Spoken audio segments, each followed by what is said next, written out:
আসসালামু আলাইকুম। আরেকটা নতুন ভিডিওতে স্বাগতম সবাইকে। এটা আমি আসছি হচ্ছে এটা চৌদ্দগ্রাম নাটাপাড়া।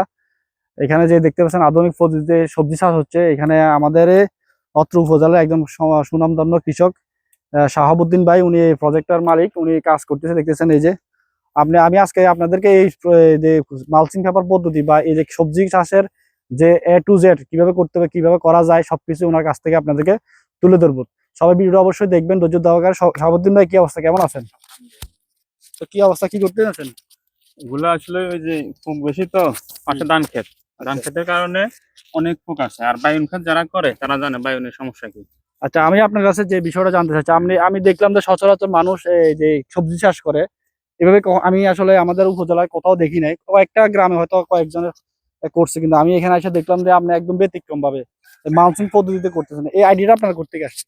মানছিন আসলে সারা বাংলাদেশে আধুনিক পদ্ধতি বর্তমানে ডিজিটাল যুগ, ডিজিটাল সবকিছু মালচিনে উপকারিত হইলো। বর্ষাকালে উপকারিতা, শীতকালে উপকারিতা আছে।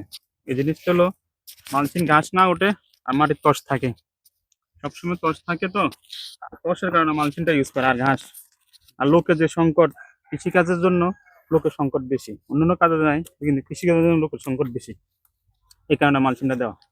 আচ্ছা, আপনি যে এখানে টোটাল কতটুক জমির উপরে এই যে মানে এই প্রজেক্টটা করতে আছে? এখানে দেখলাম যে আছে একদিক বরবটি, তারপর হচ্ছে এদিক দিয়ে আছে হচ্ছে দেখলাম বেগুন।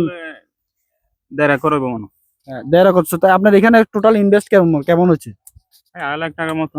2.5 লাখ টাকার মতো। তো আপনি এখানে যে আমি যে একটা বিষয় দেখতেছি অবাক হওয়ার মতো, যে বরবটি ক্ষেত আসলে এই বর্ষার সিজনে টিকানো যায় না। আপনার দেখলাম যে বরবটি ক্ষেত গুলা খুবই ভালোভাবে আছে, চমৎকার ভাবে আছে। আপনি যে বরবটি করতে আছেন, আপনার মানে যে বাজার দর মানে যে আছে বর্তমানে, এদিকে আপনার মানে পুঁজি উঠবে কিনা, আপনার কি মনে হয়?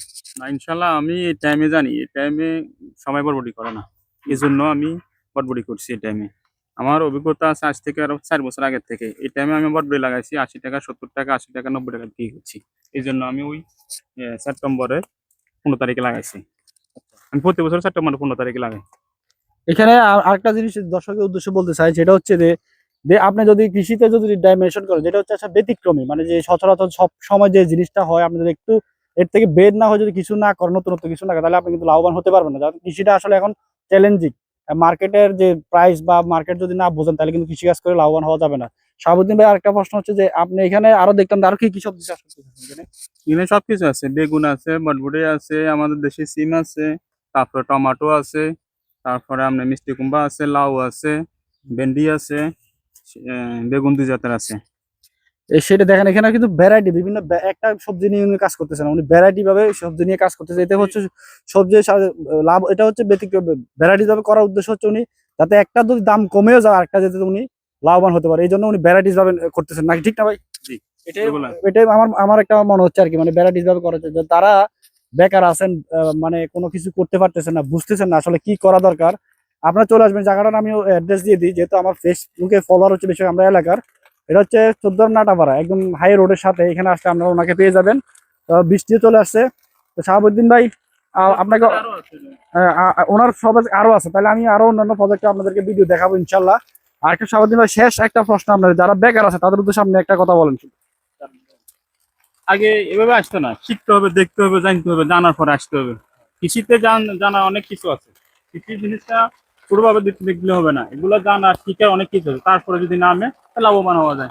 দর্শকের উদ্দেশ্যে একটাই শেষ কথা, এখানে চলে আসবেন, আসলে ওনার কাছে চলে আসবেন। বৃষ্টির কারণে আসলে আর ইয়ে করতেছে না। সবাই ভালো থাকবেন, আল্লাহ হাফেজ।